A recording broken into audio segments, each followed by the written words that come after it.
तो नमस्कार, मैं दिलीप पांडे। स्वागत है आपका मेरे YouTube चैनल में। मित्रों, ये साल बीत ही रहा है, साल 2025, कि अचानक ईरान के अंदर एक बहुत बड़ा विद्रोह शुरू हो चुका है। ईरान का ये विद्रोह इससे पहले हुए विद्रोह जैसा नहीं है। ईरान का इस बार का हो रहा जो विद्रोह है वो पूरा राष्ट्रव्यापी, पूरा देशव्यापी विद्रोह है। और जो तस्वीरें ईरान से आ रही हैं वो तस्वीरें ये दिखा रही हैं कि वहां ईरान की जनता में कितना गुस्सा है ईरान के जो इस वक्त शासक हैं खामनेई के खिलाफ। तो आज हम इसी विषय पर चर्चा करने वाले हैं कि आखिर ईरान किस तरफ जा रहा है और क्या ईरान के अंदर तख्ता पलट होने जा रहा है। क्या कारण है जिसकी वजह से ईरान में इतनी बड़े पैमाने पर लोग घरों से बाहर निकल आए हैं, लोग प्रोटेस्ट कर रहे हैं, गलियों को पूरी तरह से भर दिया गया है। हम इसी विषय पर आज आपसे चर्चा करने जा रहे हैं। तो हम अपना पूरा एनालिसिस करेंगे, लेकिन उससे पहले हम आपको ईरान से आ रही तस्वीरें दिखाना चाहते हैं कि इस वक्त ईरान से आ रही तस्वीरें क्या हैं, हम आपको दिखाना चाहते हैं। आप जरा मित्रों इस तस्वीर को देखिए। मैंने इसकी जो पूरी जो ऑडियो है उसको मैंने हटा दिया है। और क्यों हटा दिया है? इसलिए हटा दिया है क्योंकि ये जो वीडियो है, इस वीडियो में सीधे सीधे दिखाया जा रहा है कि जो ये आप देख रहे हैं यहां पे जो खामेनेई का पोस्टर लगा हुआ है, खामेनेई के उसी पोस्टर पर आप देख सकते हैं कि यहां पे किस तरह से गोली मारी जा रही है। यानी खामेनेई के पोस्टरों पर गोली मारी जा रही है। इस तरह का प्रोटेस्ट यहां पर किया जा रहा है। मैं आपको एक बार फिर से जरा वो तस्वीर दिखाऊंगा सारी, लेकिन यहां पे समझने वाली बात क्या है? समझने वाली बात क्या है कि लोगों में गुस्सा कितना ज्यादा है कि लोग देखिए किस तरह से ईरान के शहरों में ये जो जनसैलाब उमड़ रहा है जनता का, यहां ईरान की जनता जिस तरह से सड़कों पर उतर गई है इस मुल्ला मौलाना सरकार के खिलाफ। ये तस्वीरें पूरी दुनिया के अंदर कल से ही लगातार वायरल हो रही हैं। क्यों ये विद्रोह हो रहा है, इसकी पूरी जानकारी मैं आपको यहां पर देना चाहता हूं। जरा इस ऑडियो को सुनिए।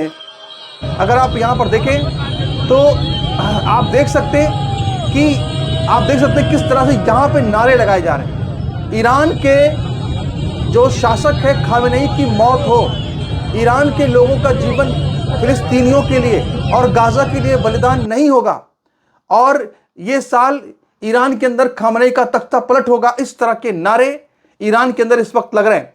आप देखिए ईरान की सड़कें हैं, किस तरह से यहां पे आपको लोग ही लोग नजर आ रहे हैं।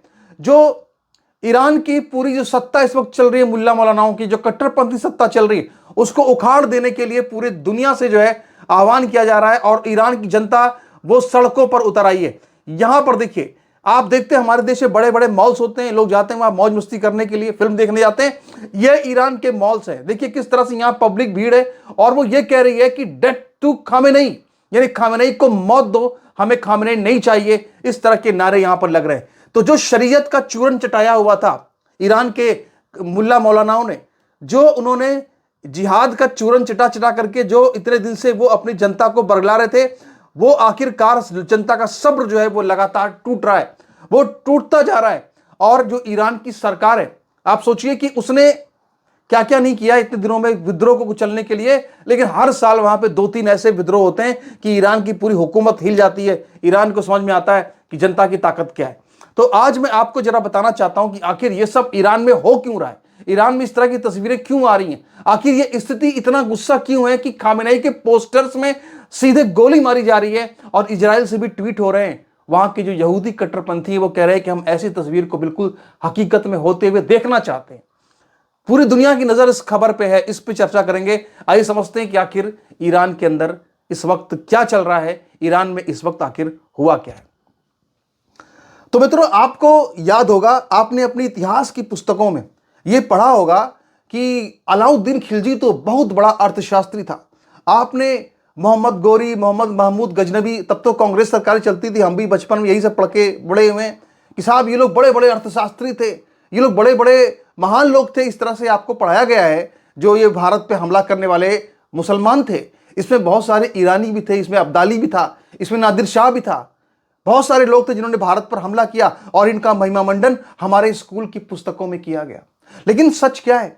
सच यह है कि आज अपनी आंखों से, अपनी नंगी आंखों से आप देख सकते हैं, जो पूरा पूरा इस्लामी समाज है वो कुरान पर चलता है, वो शरीयत पर चलता है, वो हदीस पर चलता है। लेकिन कुरान, शरीयत और हदीस में अर्थव्यवस्था को लेकर के कुछ ऐसा विशेष नहीं बताया गया है कि जो मुसलमान समाज है वो आर्थिक तौर पर तरक्की कर सके।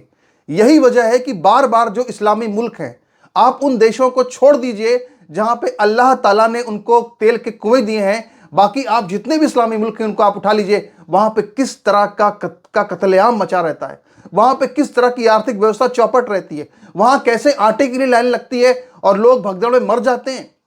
क्योंकि उनको उनके जो इस्लामी वसूल हैं उनमें यह सिखाया नहीं गया कि आखिर अर्थव्यवस्था चलती कैसे है।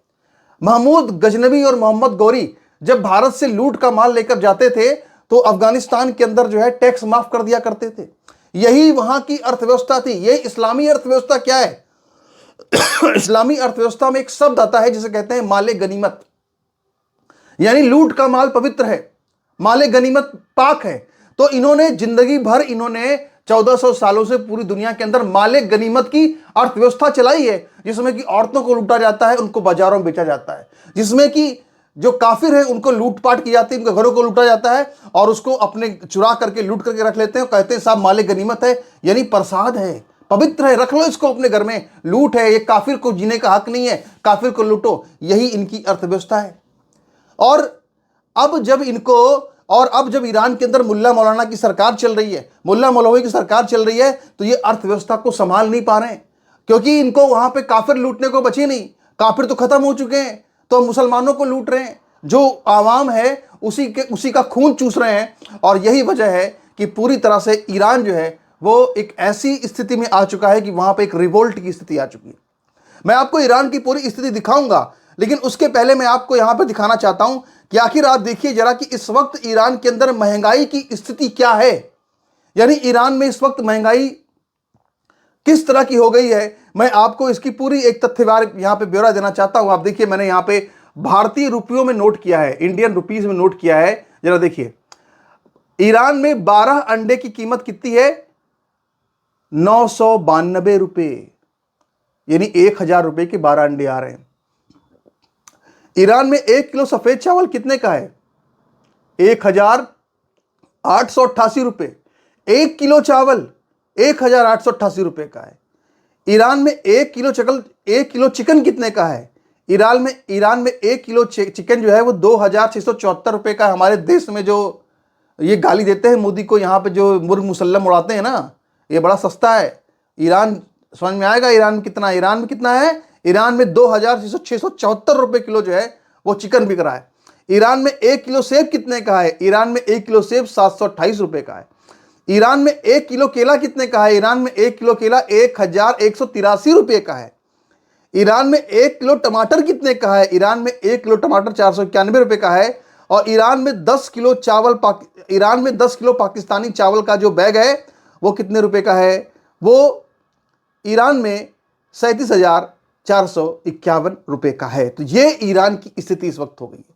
ईरान में इतनी ज्यादा महंगाई हो चुकी है इस वक्त कि ईरान के लोग जो है वो पागल हो चुके हैं।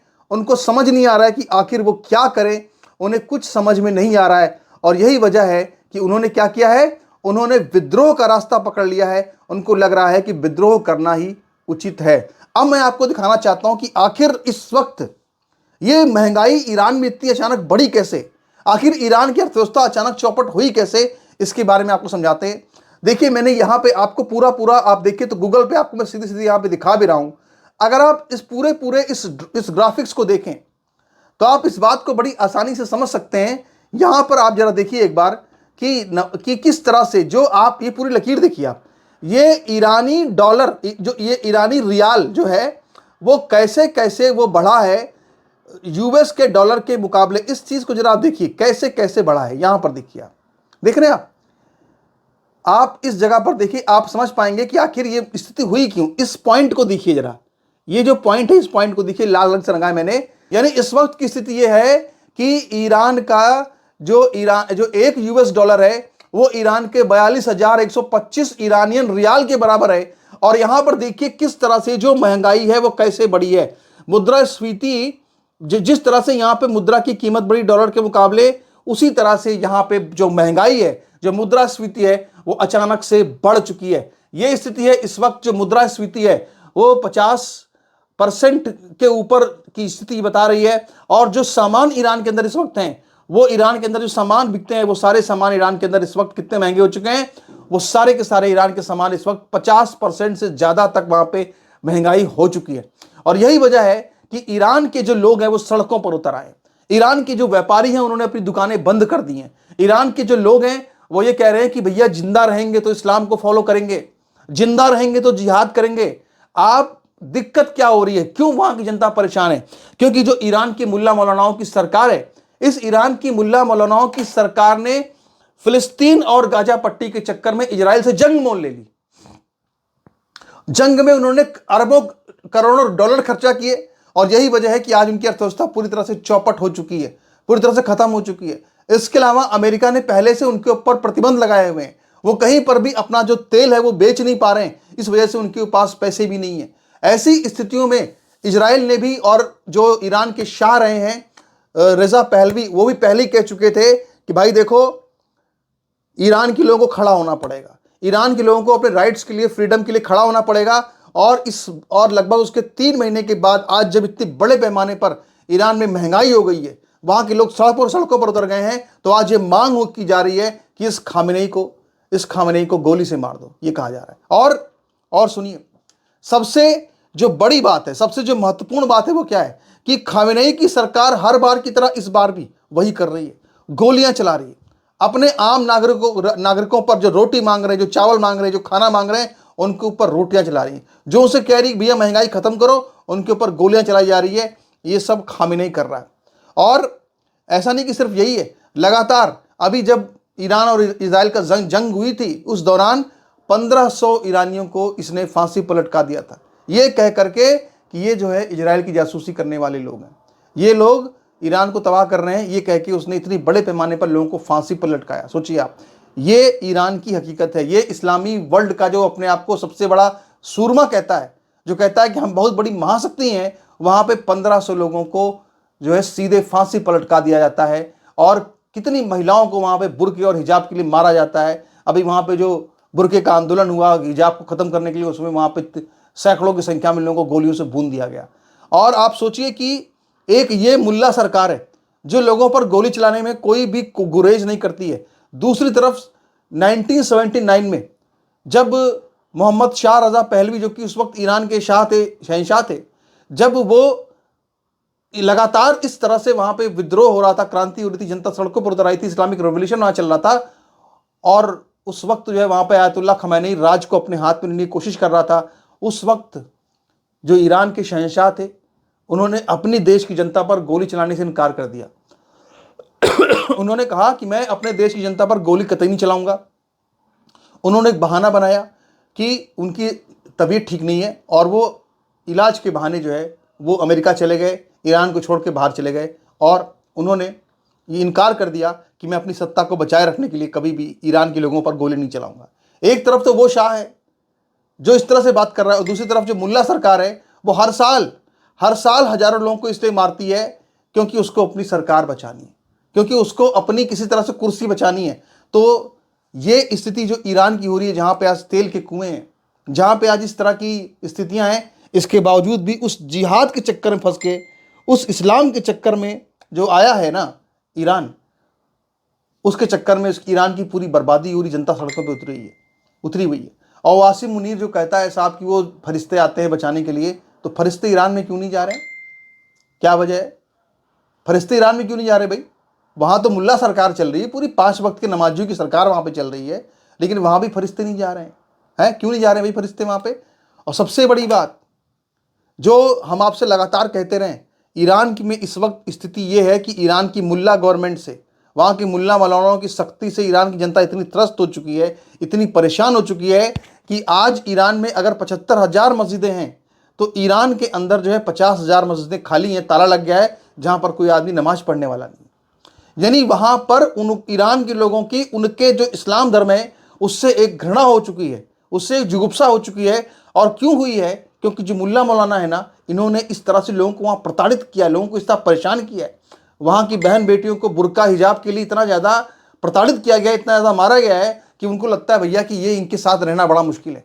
ये जो तालिबानी हुकूमत ईरान की चल रही है, जो तालिबान से भी कहीं ज़्यादा कट्टर हुकूमत है, वो आज स्थिति ये है कि पूरी तरह से दम तोड़ रही है। कभी भी ये तख्ता पलट की नौबत आ सकती है। अगर वाकई में इजराइल और अमेरिका ने थोड़ी सी और हवा दी तो ईरान के खामेनेई के लिए अपने सत्ता के सिंहासन को बचाना कतई आसान नहीं होगा। नमस्कार।